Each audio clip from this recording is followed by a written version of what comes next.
নমস্কার বন্ধুরা, মিঠু রেসিপিতে আপনাদের স্বাগত জানিয়ে আজ দেখাবো নিরামিষের দিনে খাওয়ার জন্য কচুর শাক। আপনারা দেখুন, একদম পুরোপুরি নিরামিষভাবে নিরামিষের দিনে খাওয়ার জন্য কি সুন্দর করে কচুর শাক তৈরি করে নিয়েছি।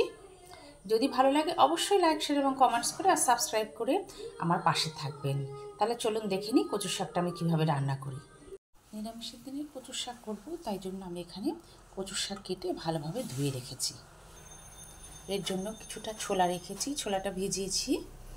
এছাড়া তেজপাতা, শুকনো লঙ্কা, সাদা জিরে, ধনের গুঁড়ো আর জিরের গুঁড়ো রেখেছি। এছাড়া হলুদ, নুন তো এমনিতেই লাগছে, আর কিছু চিনিও লাগবে। তাহলে দেখুন, আমি প্রথমে কচুর শাকটা অল্প করে ভাপিয়ে নেব। ভাপিয়ে নেওয়ার জন্য আমি কড়াইতে জল বসিয়ে দিয়েছি। সে সময় এর মধ্যে আমি 1 চামচ নুন দিয়ে দিলাম। আর আমি যে ছোলাটা অল্প সময় ভিজিয়ে রেখেছিলাম বলে সেই ছোলাটা এর মধ্যে দিয়ে দিলাম। এতেই ছোলাটা সুন্দর সেদ্ধ হয়ে যাবে। এটা আগের দিন না ভেজালেও হবে, এইভাবে দিয়েই আপনারা সেদ্ধ করে নিতে পারেন। আর এক এক করে এরপরে কচুগুলো জলের মধ্যে দিয়ে দিচ্ছি।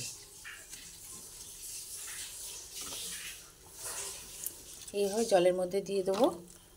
একটা দিক একটু সেদ্ধ হয়ে যাওয়ার পরে আবার উল্টে দেখে নেব কতটা হয়েছে, দেখে আর একটা দিক সেদ্ধ করে নেব। এইভাবে আমি এরপরে একটা ঢাকা দিয়ে দেবো। ঢাকনাটা দিয়ে এটা সেদ্ধ করে নিচ্ছি। ঢাকনাটা একটু তুলে দেব, তুলে দিয়ে দেখে নেব একটা দিক একটু উপর নিচ করে দিচ্ছি।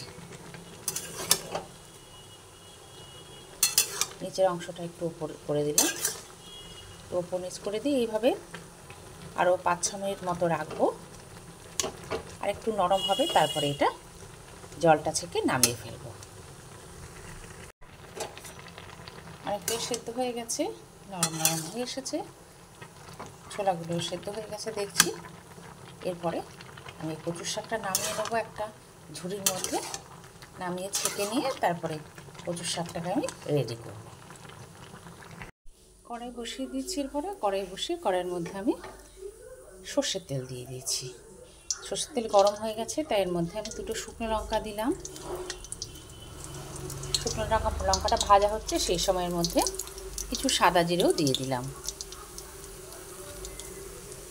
সাদা জিরে আর শুকনো লঙ্কা দুটো একসঙ্গে ভেজে নিচ্ছি।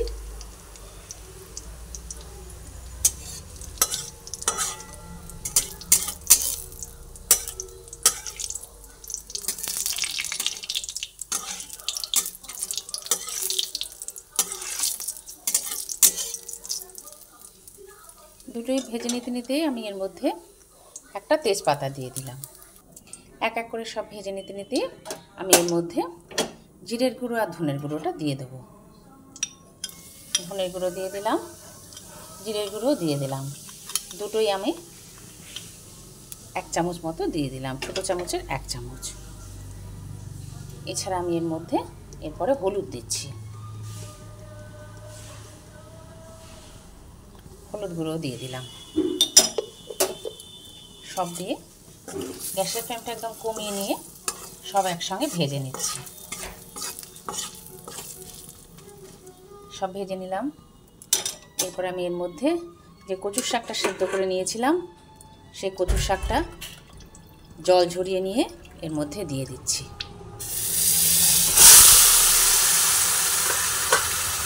কচুর শাকটা দিয়ে দিলাম, তারপরে একটু ভালোভাবে নাড়াচাড়া করে নিচ্ছি।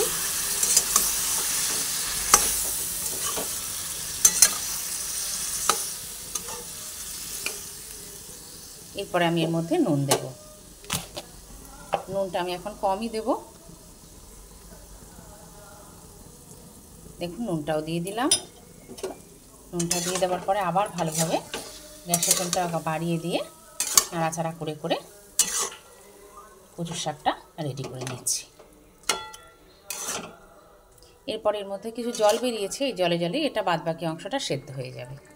এরপরে আমি এর মধ্যে একটা টমেটো কেটে রেখেছি, টমেটোটা দিয়ে দিলাম।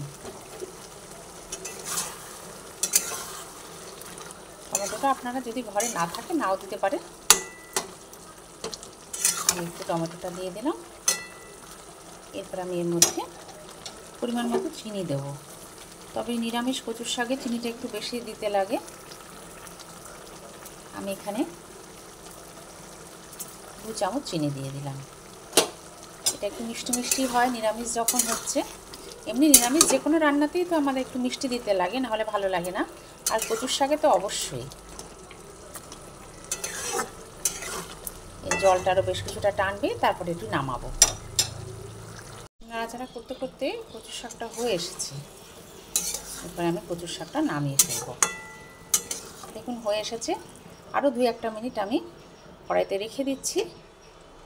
রেখে দিয়ে কচুর শাকটাকে আরেকটু টানিয়ে নেব। এভাবে নাড়াচাড়া করে নিচ্ছি। মোটামুটি টেনে এসেছে, সেজন্য এই অবস্থায় আমি কচুর শাকটা নামিয়ে ফেলছি। নিরামিষের দিনে এইভাবে আপনারা কচুর শাক করে নেবেন, দেখবেন খেতে বেশ ভালোই হবে। তাহলে আমি কচুর শাকটা এবার নামিয়ে ফেলছি। এরপর একটা পাত্র নিয়ে নিয়েছি, নিয়ে কচুর শাকটা পাত্রের মধ্যে নিয়ে রেখে দিলাম। আপনারা এইভাবে নিরামিষের দিনে কচুর শাক করে খাবেন, দেখবেন ভীষণই সুস্বাদু হবে। কীভাবে করলাম একটু দেখে নেবেন অবশ্যই, আর অবশ্যই আমাকে কমেন্ট করে জানাবেন আপনাদের ভালো লাগলে।